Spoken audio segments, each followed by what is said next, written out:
Let's go. 오늘은 뭘 먹을까? 토마토 아저씨. 하하호 바람 불며 토마토 아저씨. 토마토 아저씨 토마토 아저씨 우리 가족 패밀리 레스토랑 스파게티 앤 스테이크 전문점. 토마토 아저씨.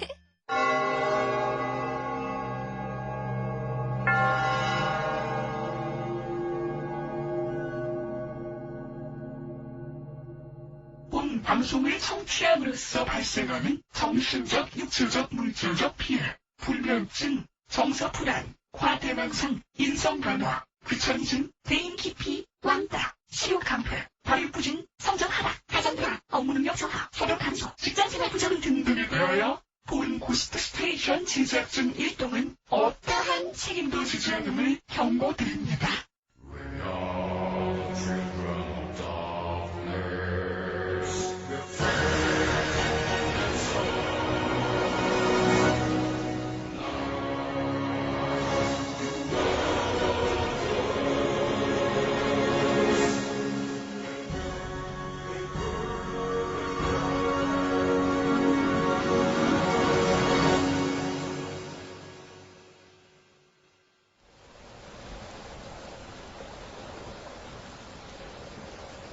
도대체 어떤 이유로 그를 만나게 된 것인지, 또 누가 누구에게 먼저 말을 걸었었는지, 처음으로 나눈 말이 무엇이었는지, 그런 것은 기억이 나지 않지만 뭐 그렇게 중요한 일이 아니다라는 생각도 든다.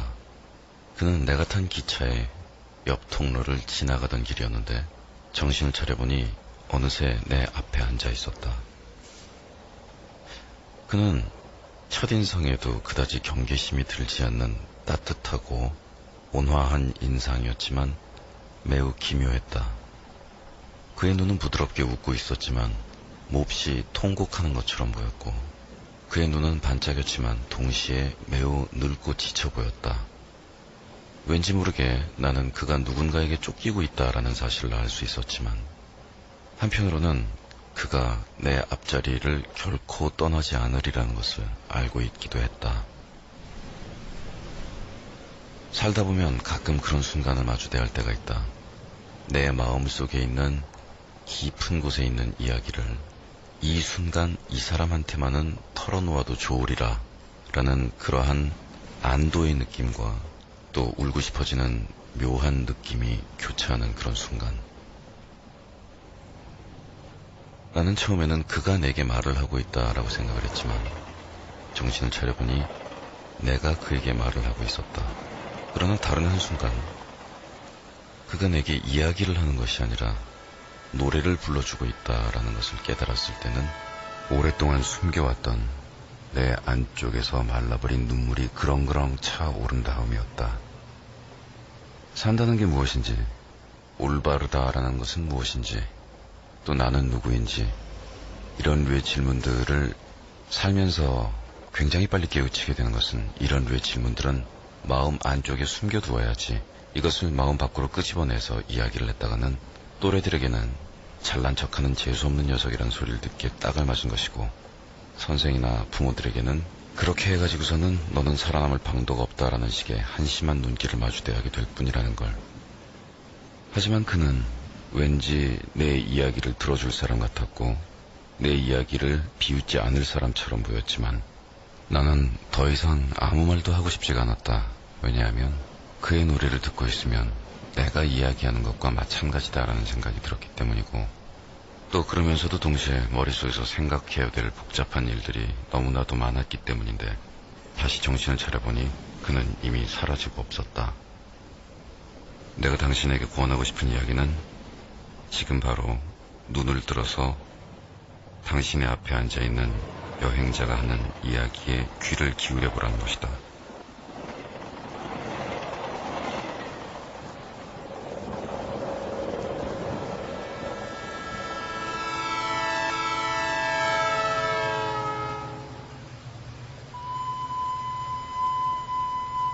사람들은 손을 들어 가리키지. 높고 뾰족한 봉우리만을 골라서. 내가 전에 올라가 보았던 작은 봉우리 얘기해 줄까? 봉우리.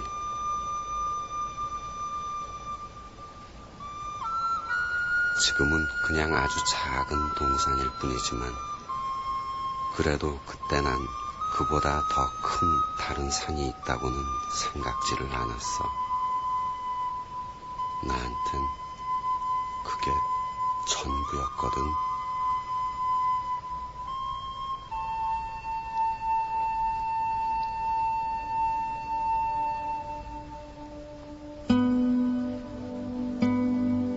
혼자였지. 난 내가 아는 제일 높은 봉우리를 향해 오르고 있었던 거야. 너무 높이 올라온 것일까? 너무 멀리 떠나온 것일까? 얼마 남진 않았는데 잊어버려. 일단 무조건 올라보는 거야. 봉우리에 올라서서 손을 흔드는 거야. 고함도 치면서. 지금 힘든 것은 아무것도 아니야. 저 위 제일 높은 봉우리에서 늘어지게 한숨 잘 텐데 뭐. 허나 내가 오른 곳은 그저 고갯마루였을 뿐. 길은 다시 다른 봉우리로.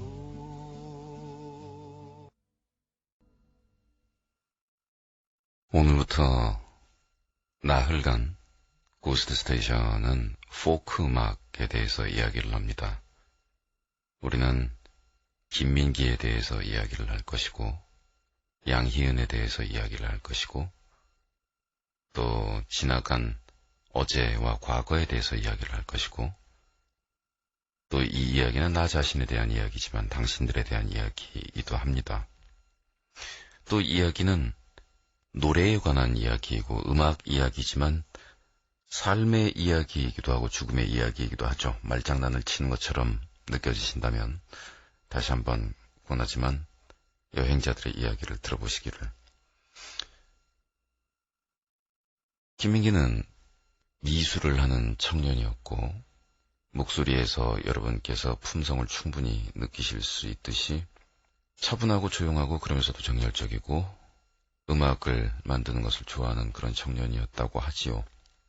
그리고 그가 우연히 만들었던 몇 곡의 노래들이 그 당시에 시대의 아픔과 개인적인 아픔을 함께 겪고 있던 많은 아픈 사람들에게 불려지면서 그 노래들은 금지곡이 되고 그는 쫓기는 몸이 되고 그러면서 아주 소량 만들어졌던 김민기의 레코드는 마치 군부 독재 하에서 뭔가 아직 포기하지 않으려는 사람들에게는 신주단지 내지는 신성한 무언가의 힘을 가지고 있는 뭐 그런 것처럼 되어서 엄청난 신변의 위협을 무릅쓰고 고가의 주위에서 거래가 되는 뭐 이런 상황이 됐습니다.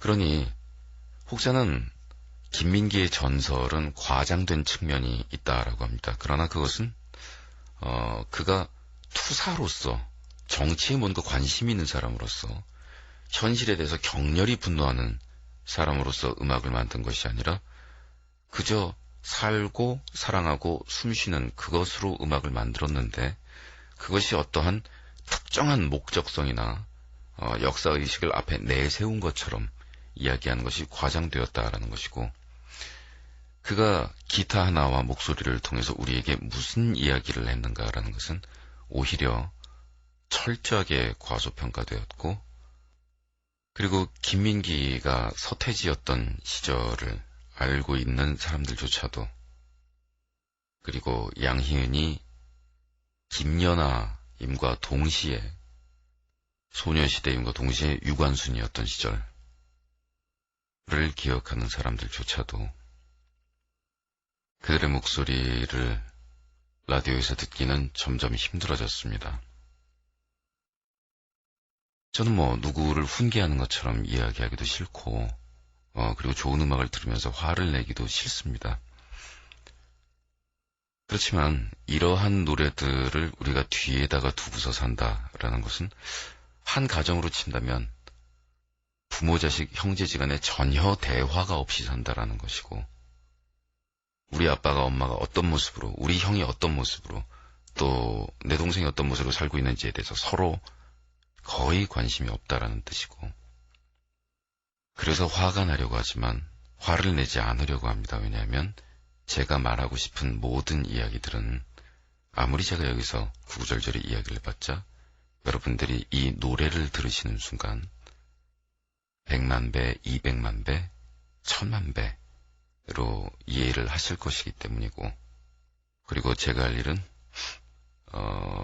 여러분이 조용히 생각에 잠겨 있을 때 조명을 좀 어둡게 해준다던가 아니면 눈에서 눈물이 흘러내릴 때 무안하지 않도록 상당히 빠르면서도 조용한 동작으로 휴지를 집어다 드리는 일이 아닐까 하는 생각이 들기 때문이죠.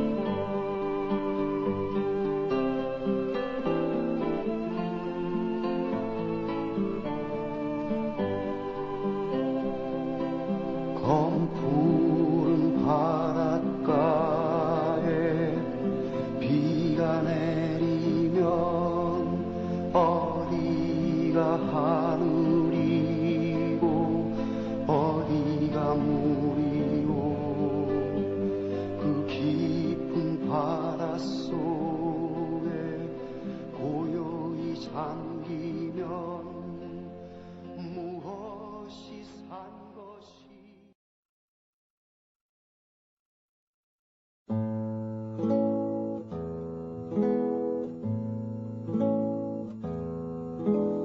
나 태어난 이 강산에 군인이 되어 꽃 피고 눈 내리기 어언 30년 무엇을 하였느냐 무엇을 바라느냐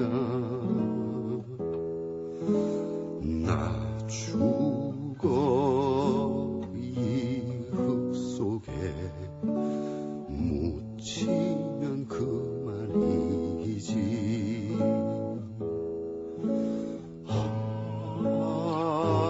다시 모쏠로 흘러간 내 청춘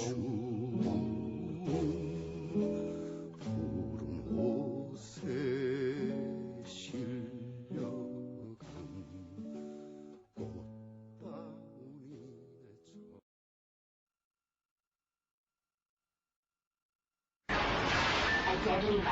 모든 사람들이 악플 바이러스에 감염, 수많은 악플에 면역이 된 단 한 명의 가수가 살아남는다. 내 이름은 로버트 네빌. 3년째 살아있는 사람을 보지 못했다. The radio drama never dies. 몰려온다. 역시 IPO에서 잡아내. 영국 하나라 토끼가 달달했습니다. Warning. Flooding. Flooding. Flooding. Oh my god.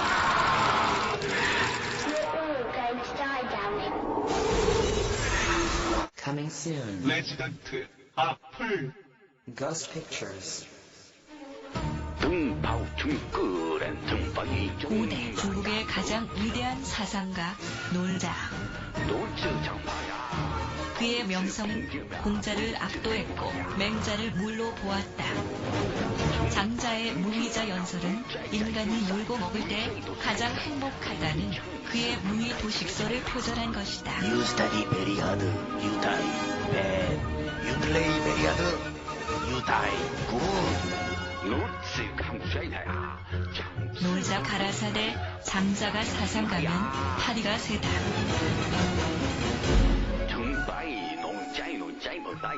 하지만 그는 놀고 먹느라 단 한 권의 저서도 남기지 않았기에 그의 사상은 훗날 제자인 먹자, 자자, 하자에 의해 집대성되었으니 그것이 바로 놀경이다.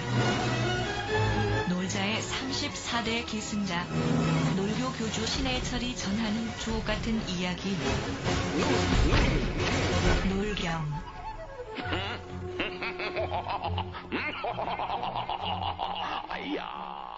도서 출판 유령원.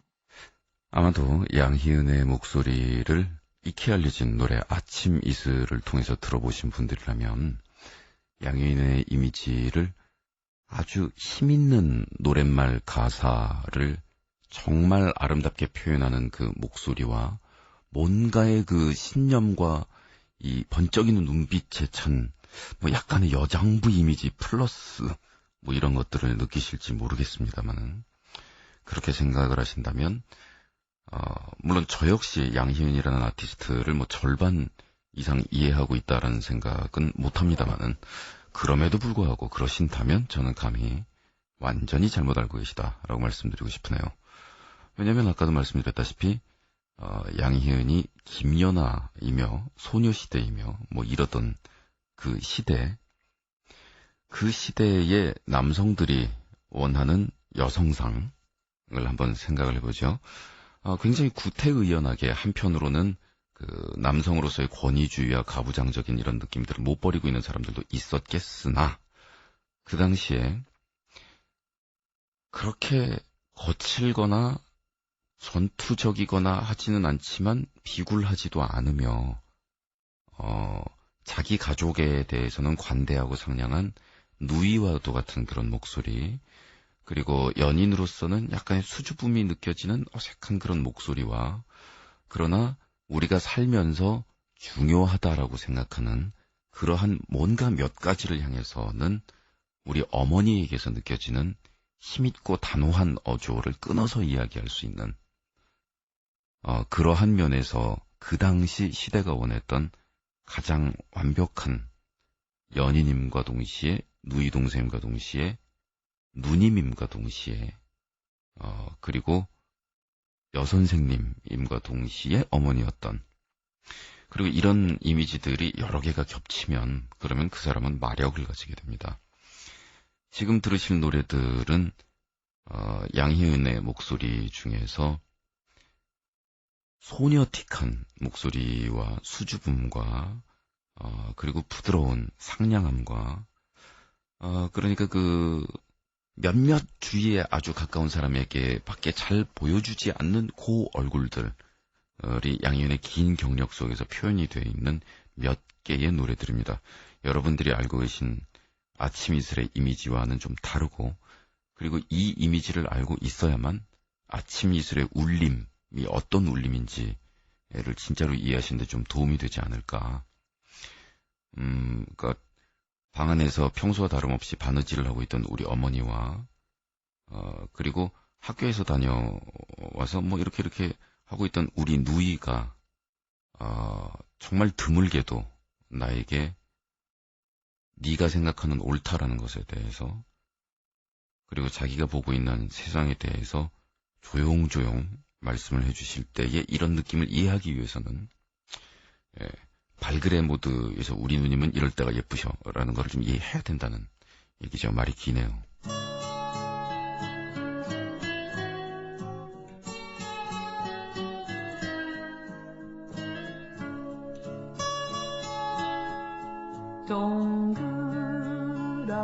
동그라미 그리려다 무심코 그린 얼굴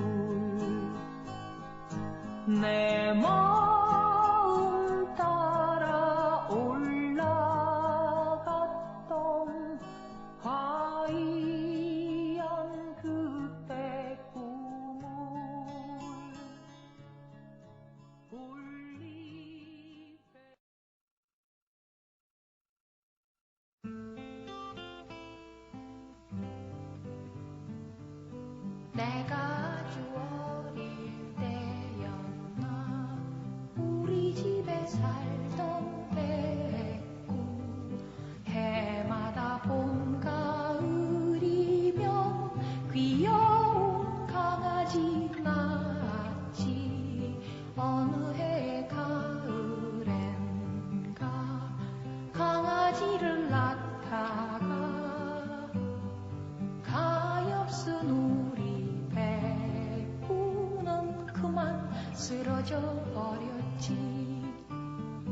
집에 찾아갔었지.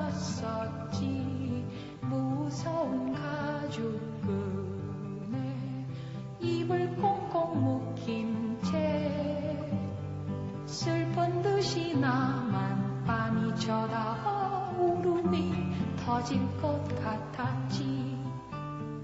하얀 옷의 의사 선생님 아픈 주사 놓으시는데 가엾은 우리 백구는 너무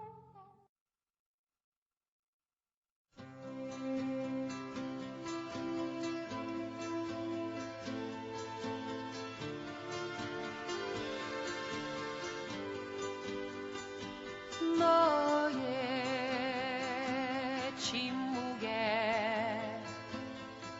메마른 나의 입술 차가운 내 눈길에. 양희은은 포크송의 범위를 벗어나서 일반 대중음악 전체를 아우르는 그런 인기를 누렸고 다양한 종류의 음악을 시도했습니다만은 그 안에서도 또 여러 가지 색깔이 있고 너무나 다양한 그런 음악들이 있지만 어찌됐든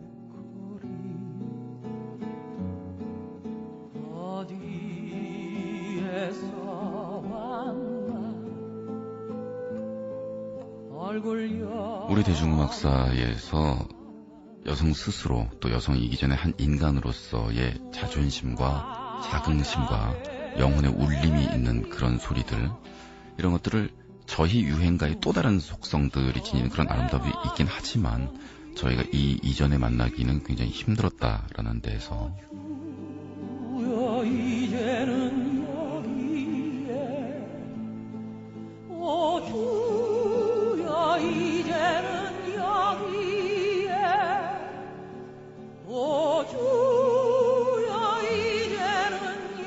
물론 상냥하고 의외로 쑥스러워하는 연인으로서의 속성도 이 양희은의 목소리는 훌륭하게 정말 많이 가지고 있지만, 그러나 심지어는 그런 연인과도 그리고 아내와도 평상시에 친구로서 인간으로 지내는 시간이 더 많지 늘 핑크로 지내는 것은 아니라는 것을 생각해보면 우리 주변에 음악을 하는 캐릭터들은 너무나 이 핑크색으로 도배가 되어 있는 일색에서 아름답고 훌륭한 여성들이지만 그 핑크 사이에서 우리가 혹시 우리의 영혼이 질식하고 있는 것은 아닐까라는 그런 생각도 들어요.